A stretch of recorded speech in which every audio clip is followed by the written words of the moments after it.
They showed their strength. They showed the strategy that they work. They spit in our face once again, insulted our intelligence, damn it, because we are not working.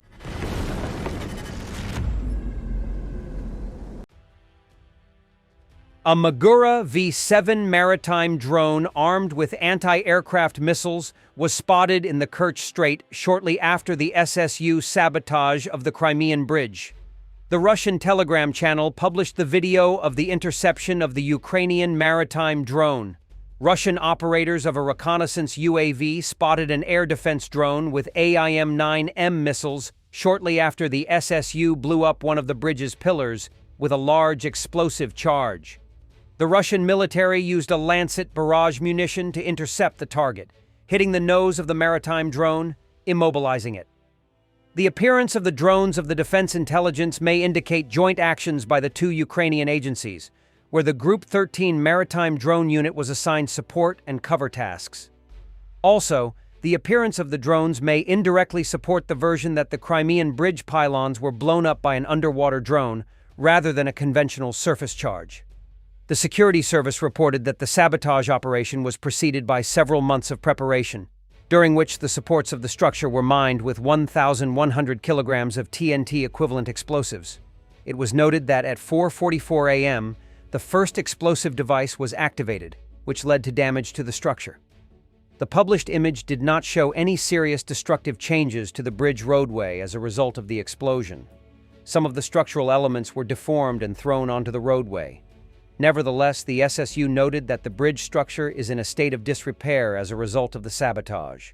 In June 2022, the Defense Intelligence received the design documentation for the Crimean bridge. It probably formed the basis of the SSU operation. A Russian recorded an appeal to Putin after the events at Russian air bases. Vladimir Vladimirovich Putin, it's fucking hell. Our fucking strategy is fucked up. 295s, 222 M3s. We don't need any negotiations. They fucked us in Irkutsk today. They showed their strength. They showed their strategy, that they work. Vladimir Vladimirovich, I'm reporting the situation verbally. Damn it! Our strategies, damn it, 95s, 22s are wrecked. We don't need any negotiations. Damn it, we got it today. Damn it, we got it today in the cheek. Damn it, in Irkutsk. Damn it, they showed their strength. They showed the strategy that they work. They spit in our face once again, insulted our intelligence, damn it, because we are not working. Damn, we have devices that should, damn it, track every truck. To check, but they managed to enter. Our boys are fighting. Every day we lose, damn it, one.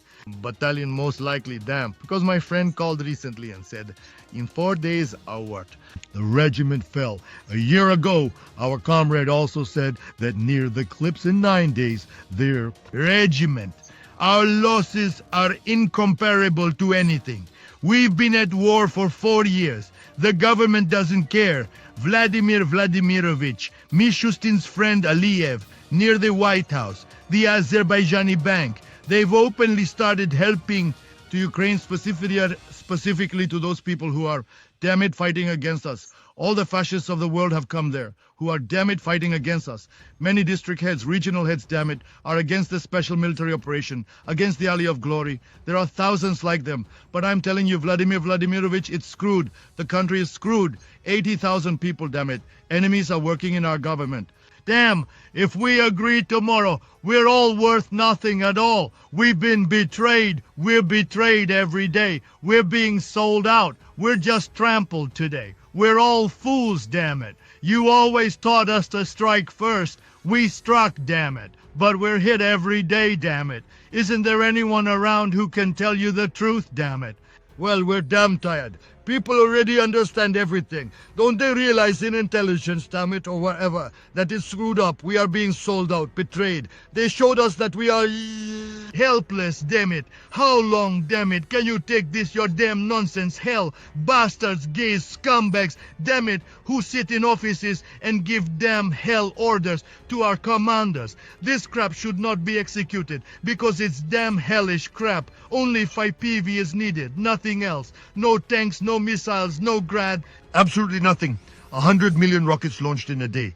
That's to calculate how many, damn, 5 PV. That's terrible. In the Sunday evening news wrap-ups, Russia Channel 1 and Russia 1 devoted just 40 seconds to the largest Ukrainian drone attack on Russian air bases.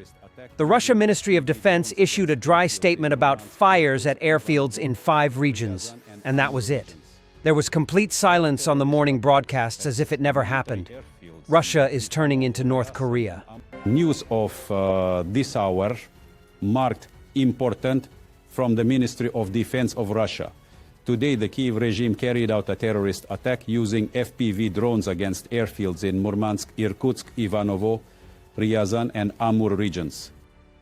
All terrorist attacks at military airfields in the Ivanovo, Ryazan, and Amur regions were repelled in the Murmansk and Irkutsk regions as a result of launching FPV drones from an area in close proximity to airfields. Several pieces of aviation equipment caught fire. By this moment, the fires have been extinguished. There are no casualties among military personnel and civilian staff. Several participants in the attacks have been detained.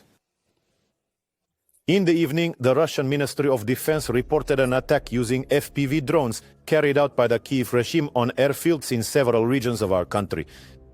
All terrorist attacks were repelled at military airfields in the Ivanovo, Ryazan, and Amur regions. In the Murmansk and Irkutsk regions, the launch of FPV drones from territories located in close proximity to airfields caused fires of several aviation units. The fires have been extinguished. There are no casualties among military personnel and civilian staff. According to reports, some participants in the terrorist attacks have already been detained.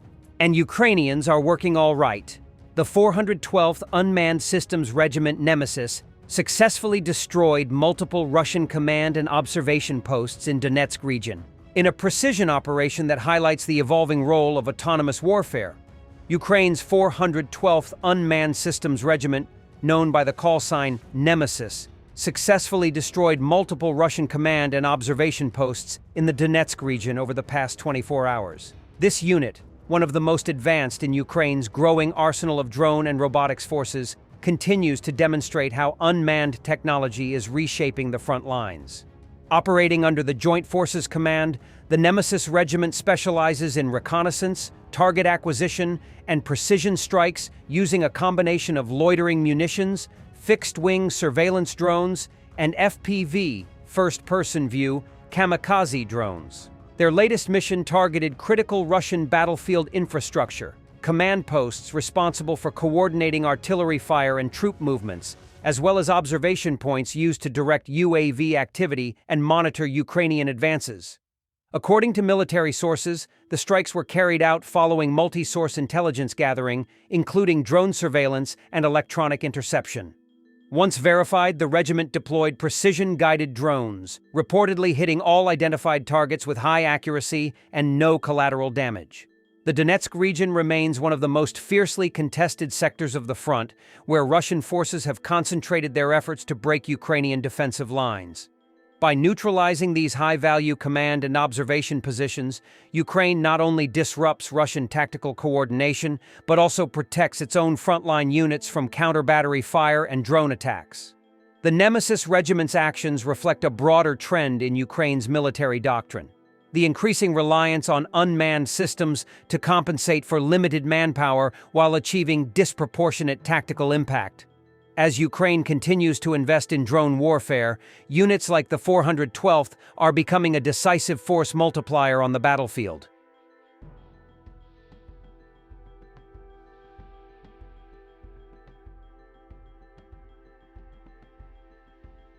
According to a decree of the President of Ukraine, Major Robert Magyar Bravdi, commander of the 414 Separate Unmanned Systems Brigade, has been appointed head of the Unmanned Systems Forces of the Armed Forces of Ukraine. The relevant decree was published on the President's website. He will replace Colonel Vadim Sukharevsky in this position. It is not yet known who will replace Magyar as commander of the 414th Brigade. To appoint Bravdi Robert Yosipovich as the commander of the Unmanned Systems Forces of the Armed Forces of Ukraine, reads Presidential Decree No. 386/2025, of June 3, 2025. Robert Bravdi has been in military service since Liutyi, 2022. He began his service as a soldier with the Obolon Battalion of the Territorial Defense Forces. Prior to that, as part of the 206th TDF, he participated in the evacuation of people from Irpin, Bucha, and Borodyanka settlements.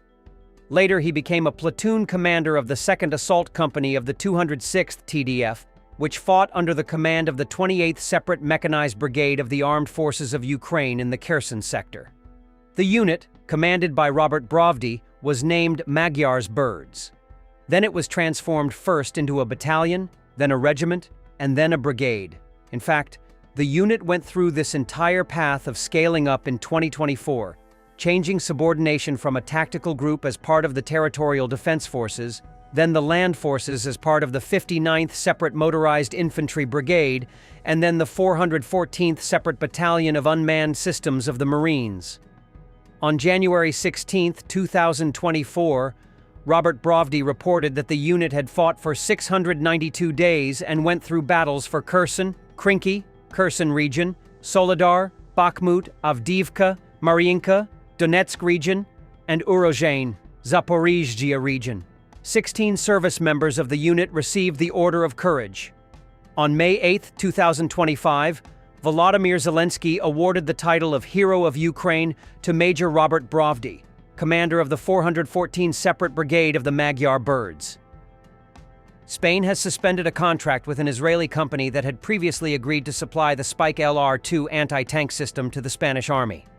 According to the Spanish newspaper El País, citing sources in the Ministry of Defense, the agency decided to freeze the contract worth about 285 million euros. The contract was signed back in 2023 with PAP Technos, the Spanish branch of Israel's Rafael Advanced Defense Systems. Last week, Spanish Secretary of State for Defense Amparo Valcarce announced that the government is developing exit plans to avoid any dependence on Israel. Although the Spanish government claims that it does not have any arms purchase or sale projects with Israel, under pressure from civil society and opposition leftist parties, it admits some programs depend on technology provided by an Israeli company, and the Ministry of Defense is working to break this dependence. At the same time, the Spanish media note that the missile systems currently used by the ground forces are outdated and need to be replaced with modern analogs similar to those used by allied countries. Research by the Ministry of Defense has shown that only an Israeli company has the necessary technical competence to meet these needs. According to the tender terms, about 285 million euros was provided in funding to equip the Army and Marine Corps with Spike LR-2 missiles over 5 years. In addition, in the coming days, the Spanish parliament is expected to vote on a bill to impose an arms embargo on Israel. In April, Spanish politicians banned the current government from purchasing ammunition from an Israeli company. The reason for such decisions was the sharp deterioration in relations between the countries after Spain officially recognized Palestine as an independent state in May 2024 and openly criticized the IDF operation in the Gaza Strip. Spain joins more than 140 countries that have already recognized Palestine as a state. This is a historic decision whose sole purpose is to promote peace between Israelis and Palestinians, Spanish Prime Minister Pedro Sanchez said at the time. The government also expressed hope for the creation of a Palestinian state within the West Bank and Gaza Strip with its capital in East Jerusalem under the leadership of the Palestinian National Authority. The Royal Navy of the United Kingdom may increase the number of destroyers and frigates from 14 to 25 vessels. UK Defence Journal reported on this, citing the Sunday Times ahead of the launch of the government's new Strategic Defence Review. This is expected to be the largest expansion of the surface escort fleet in decades. In response to global threats, the United Kingdom intends to increase the number of surface combat vessels to 25, which will help offset years of reductions and strengthen its maritime presence within NATO. The fleet currently consists of 14 ships, including Type 45 destroyers and Type 23 frigates. Meanwhile, construction is underway for new Type 26 and Type 31 frigates, along with the development of the advanced Type 83 destroyer. The government plans to support shipbuilding and ensure sustainable defense capabilities, so strengthening the surface fleet will bring numerous benefits to local manufacturing capacities. It is worth noting that the Type 26 frigates are being built to replace the anti-submarine Type 23 frigates, which currently no longer meet the Royal Navy's operational requirements due to aging. Despite this, the construction pace of the Type 26 frigates remains slow, as building a single ship takes over 6 to 8 years, and the lead ship is not expected to be commissioned into the fleet until 10 years after construction began. Meanwhile, the construction of the Type 31 frigates is progressing at a faster pace. The hull of the lead frigate HMS Venture took 4 years to complete. According to the Babcock International Group plc, the outfitting of the frigate will take 12 months, after which it will be commissioned into the fleet.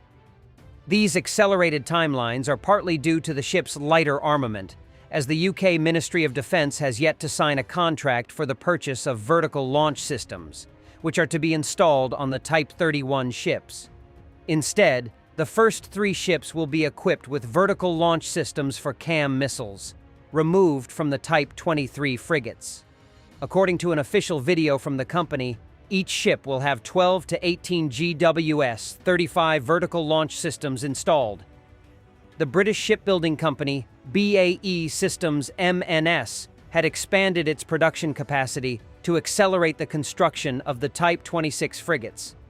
Under the new strategy, starting in 2025, ships will be built much faster than planned. First of all, the construction time will be reduced from 96 to 60 months from the moment the steel is cut to the commissioning.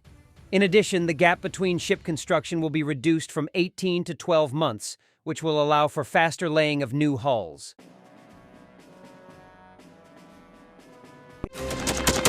Thanks for watching, and don't forget to subscribe. Also, if you want to support Warthog Defense, please become our member and get early access to new videos, exclusive members-only videos, and become administrator in comment section. The membership link is in the description. Rescues every day. We had a guy last week at 6 rescues in 6 days. You know, he's doing the job every day.